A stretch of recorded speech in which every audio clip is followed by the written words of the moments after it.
Өнөөдрийн гол үйл явдал болох Пакистаны зуршлагчийн үүргээр оролцсон явдлыг орхигдов хэрхэвч болохгүй. Энэ хилцээрийг байгуулахын тулд хоёр талын нэг ширээний ард суулгаад танахаас ямар сорилтууд тулгарсан талаар товч мэдээлэхгүй юу? Yeah, so Paul, it's indeed a very different day, as you just mentioned. Тийм ээ. Таны хэлсэнчлэн энэ бол үнэхээр чухал өдөр. Миний хувьд энэ нь Пакистаны хувьд бахархах мөч. Мөн дэлхийн эдийн засгийн хувьд ч нааштай үйл явдлаа гэж харж байна. Earlier in your program, Pakistan's leadership. Танай хөтөлбөрөөр өмнө дурдсанчлан Пакистаны ерөнхий сайд Шиваз Шариф болон Филд маршал Саид Асим Мунир нарын манлайллыг дэлхийн нийт хоёр шалтгаанаар үнэлж байна. One is the trust and confidence reposed in both of Нэгдүгээрт Америк нэгдсэн улсын засаг захиргааны болон Ираны удирдлагууд тэдэнд итгэл хүлээлгсэн явдал.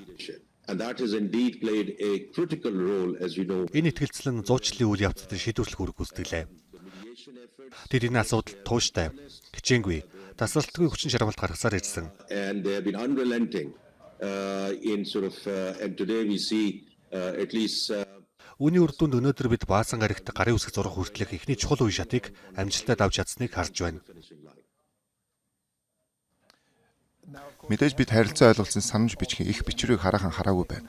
Баасан гарагт хүлээн авна гэж байгаа. Та харсан уу? Хэрэв харсан бол дотор нь юу тусгасан талаад ерөнхийд нь хэлж өгч болох уу? Үгүй Пол. Албан байдлаар гарын үсэг зурах үйл явц Баасан гарагт болох хүртэлх хүлээх хэрэгтэй гэж бодож байна. За ойлголоо. Гэхдээ асуугаад үзэхэд гэмгүй шүү дээ. Тэгвэл яагаад их бичвэрийг одоогоор нээлттэй болгоогүй байгаа вэ? Яагаад Баасан гарагийг хүлээж байна вэ?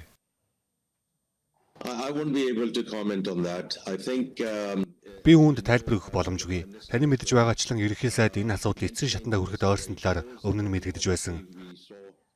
Мөн дараач тэрээр X суудсандаа энэ хэлэлцээр 19-нд гарын үсэг зурагдана гэж зарласан. Тиймээс бид 19-ийг л хүлээх хэрэгтэй байна.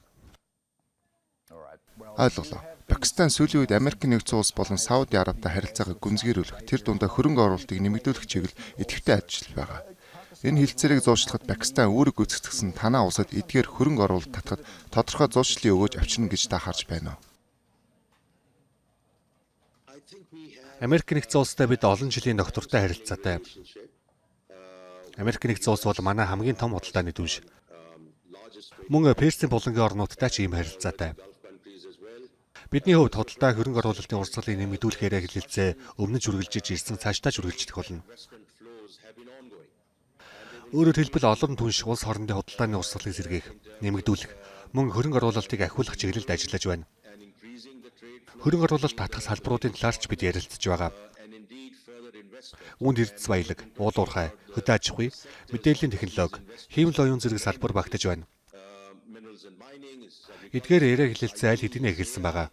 so those discussions have been there and we Цаашид үүнийг бид хөрөнгө оруулалт татах боломжтой, банкны салбарт санхүүжилт авчрах чадвартай бодит төслүүд болон урагшлуулахыг зорж байна.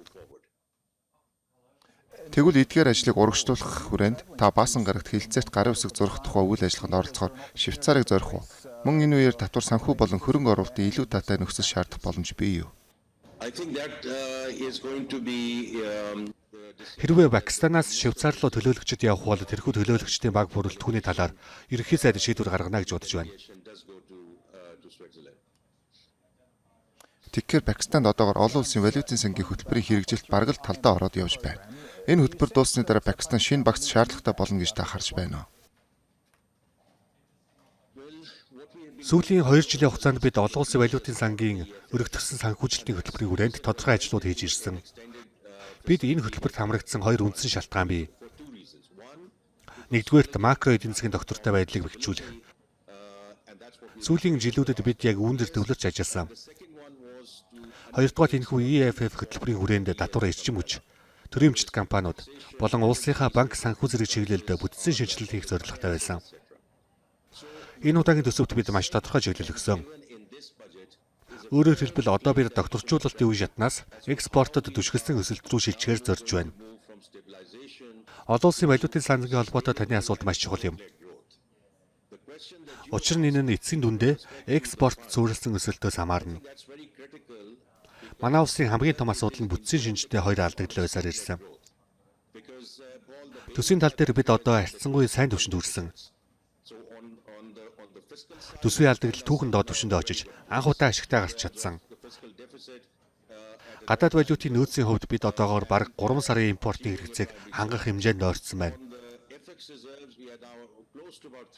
Гэхдээ эцсийн дүндээ бид экспортод түшгэлсэн өсөлт рүү шилжих ёстой. Энэ үйл явц энэ санхүүгийн жилээс эхэлсэн бөгөөд эх жил улам эрчимжнэ гэж харж байна. Учир нь төлбөрийн тэнцлийн асуудлыг шийдэх гол гарцсан энэ юм. Төлбөрийн тэнцлийн асуудлаа шийдэхгүйгээр бид эцсийн зээлдүүлэгчээс хараат байдлаа бууруулж чадахгүй. Тиймээс бид энэ шилжилтийг одооноос илүү хурдцгана гэдэг дээр маш тодорхой байр суурьтай байгаа. Мэдээж өнөөдрийн танилцуулсан танаа төсөв харилцаа ойлголцсон санамж бичгийн тохиролцохоос өмнө боловсруулагдсан. Одоо бол газрын тосны үн буурч эхэлж байгаа шинж тэмдэг ажиглагдаж байна. Эрчим хүчний зардал буурах нь танаа төсөв санхүүгийн үзүүлэлтэнд хэр хэмжээнд дэмжлэг болох вэ? Энэ нь инфляц, төлбөрийн тэнцэл, эдийн засгийн өсөлтийн тухай таамаглал өөрчлөлт оруулах уу? Well, this is an extremely important question. Үнэхээр чухал асуулт байна. I would have said because our central bank ministry Хэрвээ бид 1-р сарын нөхцөл байдалд ярьж байсан бол манай төв банк, сангийн яам, төлөвлөлтийн байгууллагууд 6-р сард дуусахын санхүүгийн жилд дотоодын нийт бүтээгдэхүүний өсөлт 4% дээш байх чиглэлд явж байна гэж тодорхой харж байсан. plus kind of growth track, GDP growth, which we had to. Гэвч сүүлийн таамаглалаар бид энэ үзүүлэлтийг 3.7% болгон бууруулах шаардлагатай болсон. And this is essentially because of the first order impact that Үүний гол шалтгаан нь сүүлийн 3 сарын хугацаанд зах зээлийн нөхцөл байдал манайд анхлан нөлөөсөн явдал юм. prices went up, and while we have negotiated Таны хэлсэнчлэн газрын тосны үн өссөн, extremely well, нийлүүлэлтийн нөхцөл байдлыг бид ерөнхийдөө маш сайн зохицуулсан ч бодит байдал дээр энэ нь манай импортын зардал дарамт учруулсан. Тиймээс цаашид 2 дахь, 3 дахь нөлөөллүүтэй нүр тулахгүй байх нь эх санхүүгийн жилд бидний хувьд маш том эерэг хүчин зүйл болно. will remain a huge upside for us. Энэ нь дотоодын нийт бүтээгдэхүүний өсөлт, инфляц, бодлогын хүү, мөн гадаад валютын нөөцөд эргээр нөлөөлөх болно. In terms of our policy, Бодлогын хүү бол мэдээж төв банкны бүрэн эрхийн асуудал. central bank, but it follows inflation. Гэхдээ мэдээж инфляцийн шиг хандлагыг дагаад явна шүү дээ. Инфляц болон эдийн засгийн өсөлтийн зорилтын тухай та тодорхой тоо хэлж өгөх боломжтой юу? Yeah, so for next year, Тийм ээ. the reality is, Ирэх жилийн хувьд бид эдгээр төсөөллөө тодорхой хэмжээнд бодлогоомжтой бууруулсан. how this, Учир нь одоогийн мөргөлдөөн хэрхэн хязээ дуусахыг бид мэдэхгүй байсан. when will it end?